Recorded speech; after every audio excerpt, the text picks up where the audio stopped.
네, 이렇게 한민족 원로 모임 이렇게 지도자 선생님들을 모시고 제가 공부한 우리의 역사 그리고 제가 참여했던 이번에 교과서가 나온 2011년 검정 지침에 의해서 이번 교과서들이 나오게 됐는데 거기 교육과정 개발 추진위원장으로서 그런 할 수 있었던 또 그때 많은 또 대립과 논쟁이 있었던 여러 가지 문제점을 만들 수 있는 기회를 주신 이수성 총리님께 감사드리고 또 제 의견과 제 여러 가지 이야기 중에서 또 좋은 말씀 있으시면 또 앞으로 교과서는 계속 4년에 한 번씩은 새롭게 또 검정하고 하기 때문에 많은 참고가 되리라고 생각을 합니다.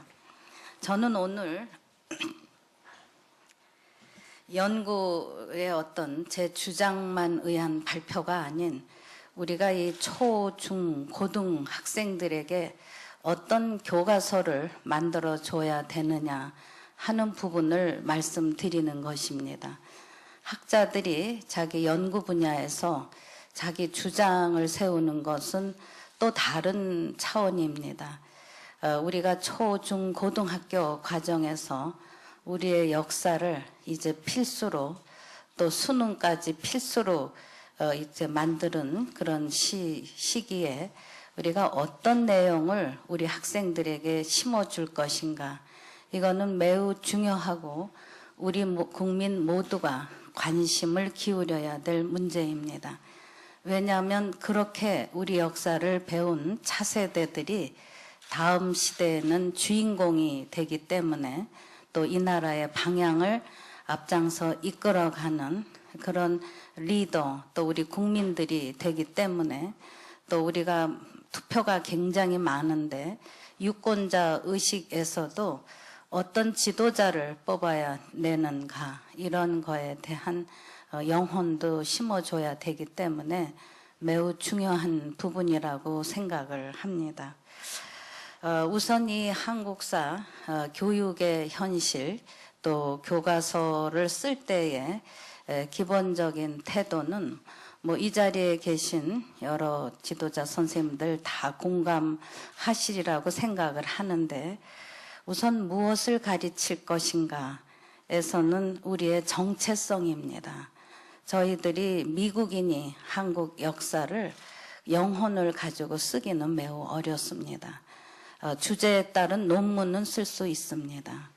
그러나 우리가 이 풍토에서 앞으로 대한민국의 미래의 방향, 더더욱이 이제 통일 시대를 열어갈 때 우리의 국사의 부분은 정체성 그리고 자긍심이 함께 있어야 됩니다. 그리고 역사의식 속에서 미래를 내다볼 줄 알아야 됩니다. 또 지구촌이 한꺼번에 서로 얽혀서 돌아가는 이 글로벌 시대에 그런 세계화 의식도 함께 가지고 우리 국사의 뿌리를 찾고 기둥을 세우고 가지를 뻗어가야 된다고 생각합니다.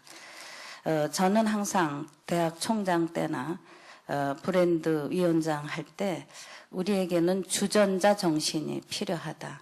이 나라의 주인이라는 의식, 남이 지키는 나라가 아니다. 우리가 지키고 또 우리가 어느 기관에서도 책임을 다하려면 주인의식이 필요하다는 주자 그리고 실력이 있어야 경쟁에서도 이기고 남의 인정을 받고 신뢰를 받는다에 대한 실력에 의한 전문성 그리고 자기가 소속된 나라 기관에 대한 자긍심 궁극적으로는 애국심이라고 항상 일깨웁니다. 그리고 그래서 주인, 전문성, 자긍심 해서 주전자 정신이라고 일깨워주고 이 주전자의 물은 목마른 이웃에게 나눠주는 나눔의 정신 그리고 배려의 정신 그리고 그 물은 이 시대에 다 먹어 없애는 것이 아니라 우리 조상들이 이 시대를 열어주었듯이 내일을 향해서 끊임없이 부어내려줘야 되는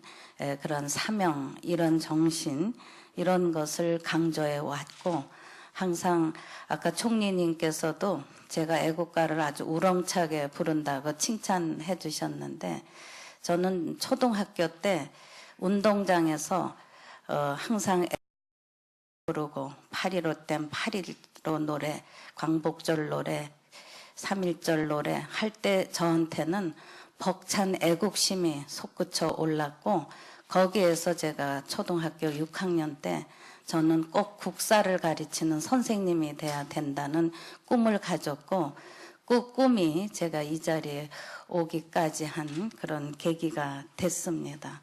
그래서 저는 애국가 4절 부르는 운동을 펼치고 있습니다. 사실 4분도 안 걸리긴 한데 뭐 이렇게 좀 그런 행사보다도 우리가 큰 행사에서도 아주 애국가 부르는데 인색해가지고 어느 국회의원은 애국가도 부정하고 그러다가 이적 행위로 내란 음모로 인해서 퇴출까지 되는 그런 위치에까지 있을 때 우리가 실제로 제일 중요한 거는 국사를 왜 가르쳐야 되느냐. 우선은 자긍심을 키워줘야 합니다. 자긍심 없이 세계에 나가면 무시당합니다. 그래서 우선은 건전한 국가관을 형성시킬 수 있는 교육, 또 정체성과 영혼을 심어주는 교육, 그리고 우리 역사에 대한 그래도 긍정의 힘이 역사를 변화시키고 발전시킬 수 있다고. 처음에 접근은 긍정의 힘으로 가야 합니다. 처음부터 비판하자 들면 끝이 없습니다. 그러나 물론 잘한 것은 이어받고 잘못한 것은 반성해서 고쳐야 되는 것도 물론 그 교육에서 바로 잡아줘야 될 부분입니다.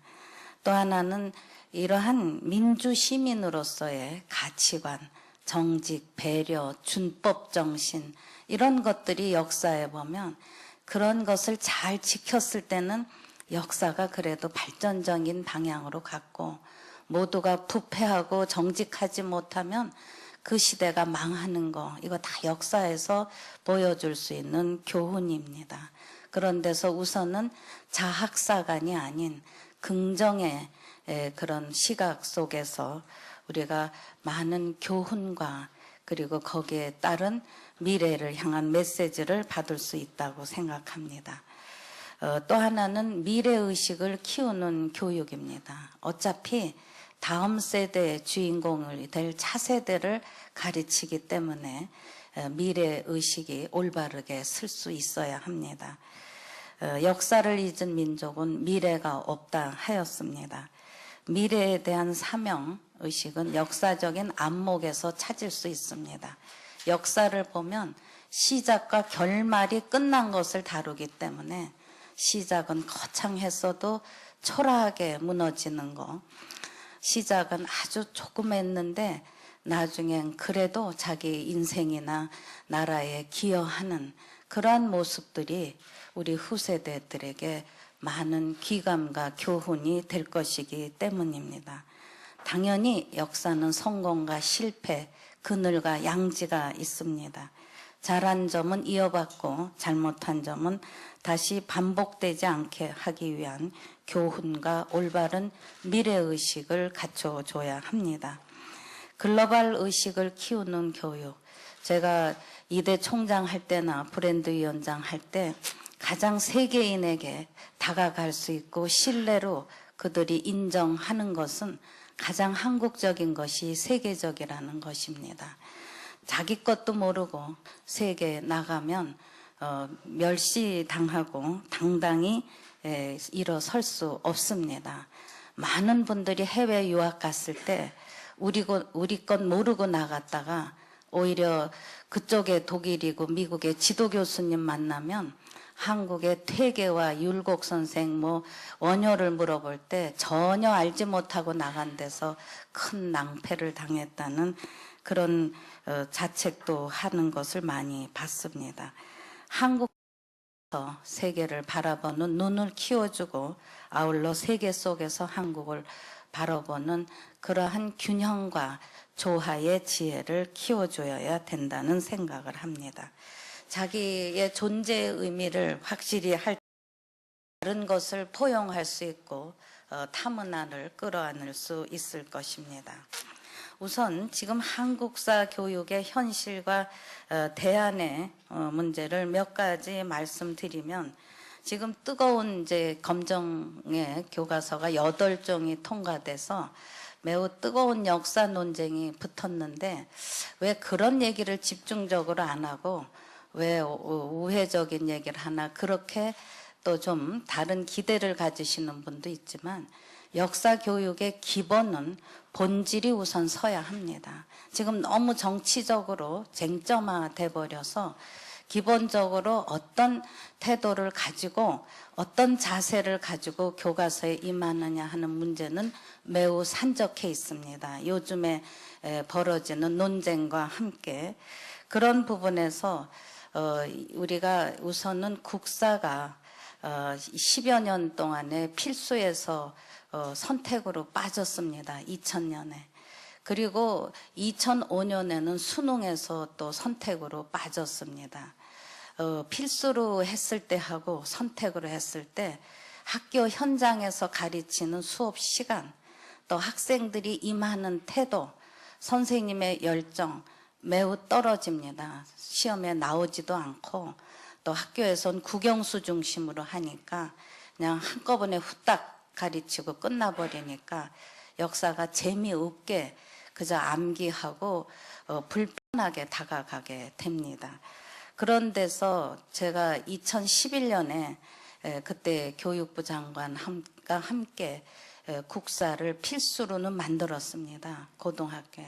근데 수능이 필수가 안 되니까 여전히 국사에 대한 어떤 관심과 집중적인 그런 배려가 매우 약해서 그냥 한 학기에 집중 이수로 해버리고 국영수로 가니까 다 잊어버리고 실증나고, 또 초등, 중등, 고등 학교에서 맨날 비슷비슷한 거 배우다가 또 중복되고 또 많이 기억해서 잊어버리고, 그러면서 이 교육에서 별로 실효성을 못 거뒀습니다.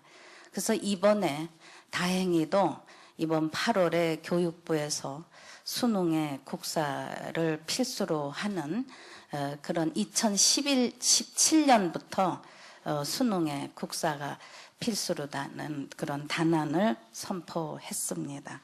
그러면서 이제 역사에 대한 흥미, 그리고 체험 중심, 또 교사들의 전문성 강화, 그리고 교육 과정의 개선, 역사교육 지원 체계를 구축한다는 많은 바람직한 방안이 나왔는데, 그러나 이것으로는 부족합니다.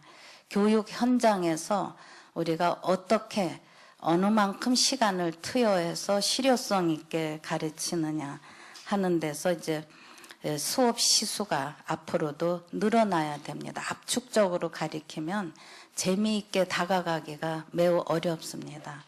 저도 이 발제할 때 한 2시간이나든가 좀 시간을 넉넉하면 예도 들고 재미있는 사례도 나오는데, 압축적으로 하라면 그냥 개조식으로 기능적으로밖에 하지 못하는 경우도 있습니다. 바로 이러한 데서 지금 6단이라는 것이 이제 102시간인데 국영수 시간이 거의 대부분을 차지하기 때문에 조금 더 많은 시간이 할애돼야 조금 더 체계 있고 재미있게 다가갈 수 있습니다. 우리 졸업생들이 교사로 나갔다가 와서 호소하는 게, 대학교 때는 일화도 듣고 하면서 그 역사적인 그런 사건의 인과관계라든가 사람이 중심이 돼서 흘러가는 이야기들을 재미있게 들어서 좀 그 일화를 얘기하려면 벌써 학부형이 전화를 한답니다. 진도 안 나가고 쓸데없는 소리 한다고. 그러면서 이 현실과 또 하나의 역사의 바람직한 방향의 딜레마이기도 합니다.